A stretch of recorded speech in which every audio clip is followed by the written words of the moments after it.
അതെ, ഇന്ന് ഞാനൊരു വീഡിയോ ചെയ്യാൻ ഓർത്ത് വന്ന സമയത്ത് ഓൺലൈൻ നോക്കിയപ്പം, അതായത് സോഷ്യൽ മീഡിയ നോക്കിയപ്പം മുഴുവൻ കാണുന്നത് ഓസ്കാർ ജേതാവും ഒരു ബിഗ് ബോസ് താരവും തമ്മിലുള്ള അവിഹിത ബന്ധവും അത് വെളുപ്പിക്കാനുള്ള പരിപാടിയും അങ്ങനെ കുറെ സംഭവങ്ങളാണ് കണ്ടത്.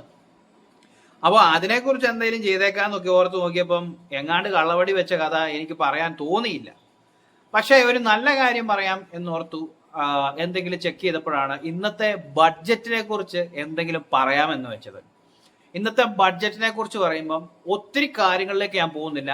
ഇന്ന് പറഞ്ഞ ഒരു കാര്യം, നമ്മുടെ മുഖ്യമന്ത്രി വി ഡി സതീശൻ പറഞ്ഞൊരു കാര്യം, നമ്മുടെ ഇവിടുന്ന് എഞ്ചിനീയറിങ്ങോ അല്ലെങ്കിൽ പഠനമോ ഒക്കെ കഴിഞ്ഞിറങ്ങുന്ന ഒരു വിദ്യാർത്ഥിക്ക് തൊഴിൽ കിട്ടാത്ത ഒരു സാഹചര്യങ്ങൾ ഇവിടെ നമ്മുടെ ഈ കേരളത്തിൽ നിലനിൽക്കെ ഇവിടെയുള്ള കുട്ടികൾ എല്ലാവരും ഇവിടുന്ന് വാലും പറിച്ചുകൊണ്ട് അന്യ സംസ്ഥാനത്തേക്കും അന്യ രാജ്യത്തേക്കും പോകുന്നു. കാരണം ഇവിടെ പഠിത്തം കഴിഞ്ഞിറങ്ങിക്കഴിഞ്ഞാൽ ഒന്നെങ്കിൽ തൊഴിലിടത്തു നിന്നുള്ള ചൂഷണം, കയറിക്കഴിഞ്ഞാൽ 10,000 രൂപയ്ക്ക് നീ ജോലി ചെയ്തോടാ, അല്ലെങ്കിൽ 12,000 രൂപയുണ്ട്, 8,000 രൂപയുണ്ട്, ഇതിന് ജോലി ചെയ്തോടാ, അല്ലെങ്കിൽ നീ ജോലി ചെയ്യണ്ടടാ എന്ന് പറയുന്ന ഒരു സാഹചര്യമുണ്ട്. ആ സാഹചര്യം ഉള്ളതുകൊണ്ടാണ് ഇവിടെ ആരും നിൽക്കാതെ ഇവിടുന്ന് പാലും പറിച്ചു പോകുന്നത്. പക്ഷേ ഇന്നത്തെ ബഡ്ജറ്റിൽ അതിനൊക്കെ ഒരു തീരുമാനം ഏകദേശമൊക്കെ വന്നിട്ടുണ്ട്. അത് നമുക്ക് ആദ്യം ഒന്ന് കേട്ട് നോക്കാം അദ്ദേഹം പറയുന്നത് എന്നാണ്. ഇവിടെ എന്ത് കിട്ടിയിട്ടാണ് നിൽക്കുന്നത്? എന്ത് ജോലി കിട്ടിയിട്ടാണ് നിൽക്കുന്നത്? ഒരു എഞ്ചിനീയറിംഗ് ഗ്രാജുവേറ്റിന് ഇവിടെ എത്ര എഞ്ചിനീയറിംഗ് കോളേജുകളുണ്ട്? ഒരു എഞ്ചിനീയറിംഗ് ഗ്രാജുവേറ്റിന് ജോലി കൊടുക്കാൻ പറ്റിയ എത്ര പൊതുമേഖലാ സ്ഥാപനമുണ്ട് ഇവിടെ? ബിടെക് പാസ്സായി വരുന്ന ഒരു കുട്ടിക്ക്, ഒരു മെക്കാനിക്കൽ എഞ്ചിനീയറിംഗ് പാസ്സായി വരുന്ന ഒരു കുട്ടിക്ക് ജോലി കൊടുക്കാൻ, ഇലക്ട്രിക്കൽ എഞ്ചിനീയറിംഗ് പാസ്സായി വരുന്ന ഒരു കുട്ടിക്ക് ജോലി കൊടുക്കാൻ ഏത് സ്ഥാപനമുണ്ട് ഇവിടെ? വേണ്ടേ? ഈ കുട്ടികൾക്ക് ജോലിയൊന്നും വേണ്ടേ? 25 കൊല്ലം പുറകെ നടക്കുവാണ് കേരളം. ഞങ്ങൾ അതിനല്ല വന്നിരിക്കുന്നത്. ഞങ്ങൾ അധികാരത്തിൽ വന്നിരിക്കുന്നത് കേരളത്തെ 25 കൊല്ലത്തേക്ക് തിരിച്ചു കൊണ്ടുപോകാൻ വേണ്ടിയിട്ടല്ല, 25 കൊല്ലത്തേക്ക് മുമ്പിലേക്ക് കൊണ്ടുപോകുന്നതിന് വേണ്ടിയിട്ടാണ്. കേരളത്തിൽ എംപ്ലോയ്മെന്റ് ജനറേഷൻ ഉണ്ടാക്കി, സമ്പദ്ഘടനയെ ഉത്തേജിപ്പിച്ച് പണം ഉണ്ടാക്കി പാവപ്പെട്ടവരെ സഹായിക്കാൻ വേണ്ടിയിട്ടാണ്.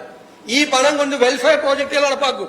5 പൈസ കയ്യിലില്ല, എന്നിട്ട് വീണ്ടും പഴയതുപോലെ ആവണം. കണ്ടല്ലോ, ഇന്നത്തെ ബഡ്ജറ്റിൽ എനിക്ക് ഇഷ്ടപ്പെട്ട ഒരു കാര്യമാണ്.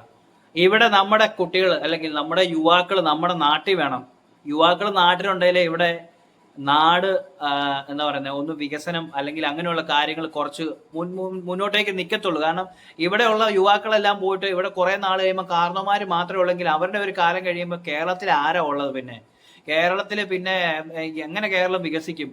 നമ്മൾ അങ്ങനെയുള്ള കുറെ കാര്യങ്ങൾ, ഞാൻ സാധാരണ ഒരുപാട് രാഷ്ട്രീയ കാര്യങ്ങളോ അല്ലെങ്കിൽ അങ്ങനെയുള്ള കാര്യങ്ങൾ ചിന്തിക്കാതെ വളരെ സാധാരണയായിട്ട് ജോലി ചെയ്ത് വീട്ടിലെ കാര്യങ്ങൾ അല്ലെങ്കിൽ നമ്മൾ ജോലി ചെയ്യുന്ന തന്നെ നമ്മുടെ വീട്ടുകാർ, നമ്മൾ ആ ഒരു കാര്യം, നമ്മുടെ കാര്യങ്ങൾ കഴിഞ്ഞു പോകണം.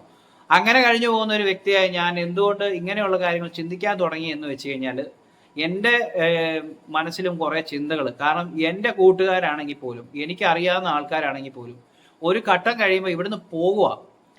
ഇവിടുന്ന് വേറെ രാജ്യത്തേക്ക് പോകുമ്പോൾ അവർ സംസാരിക്കുന്ന ഒരു കാര്യം എന്നാന്ന് വെച്ച് കഴിഞ്ഞാൽ, എടാ എന്താണ് പോകുന്നത്, എന്തിനാ പോകുന്നത്, എടാ എൻ്റെ അളിയ എനിക്ക് ഇവിടെ നിന്നിട്ട് ഒരു കാര്യമില്ല, ഇവിടെ ജീവിക്കാൻ പറ്റുന്നില്ല.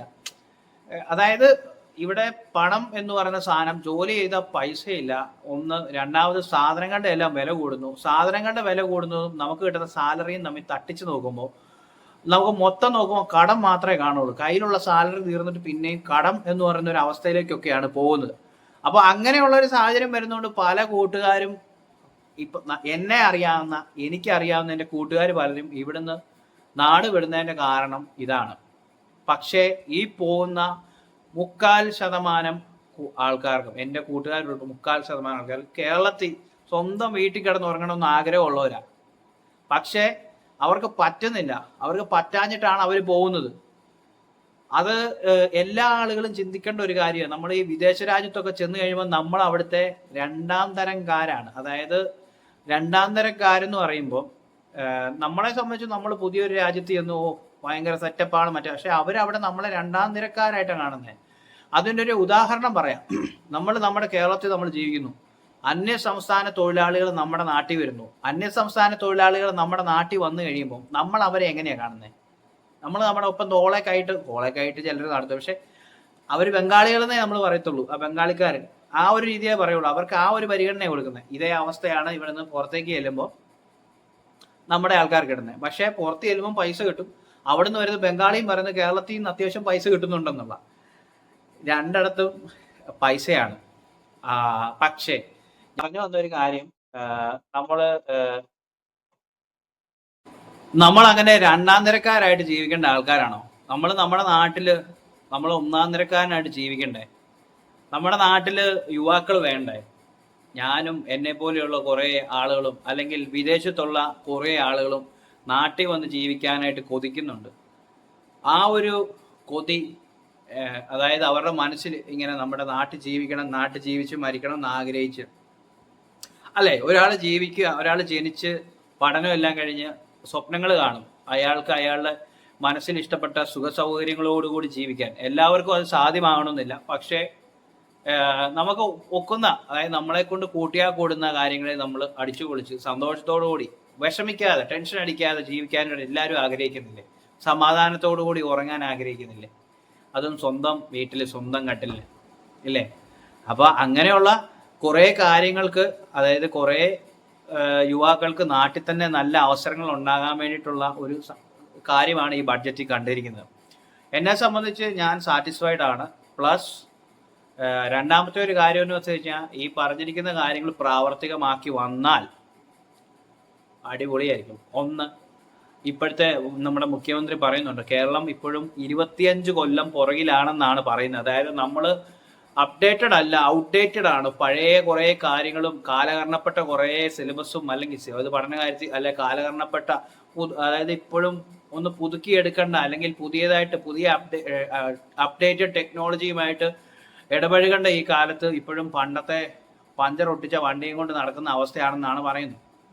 അപ്പോൾ എന്തായാലും ഒരു നല്ല നാളേക്കായിട്ട് പ്രതീക്ഷിക്കാം, അല്ലെങ്കിൽ അങ്ങനെ ഒരു പ്രതീക്ഷയോടുകൂടി നാളെ നമ്മുടെ യുവാക്കളെല്ലാം നമ്മുടെ നാട്ടിൽ തന്നെ സമ്പാദിച്ച്, നമ്മുടെ നാട്ടിൽ തന്നെ സുഖമായിട്ട്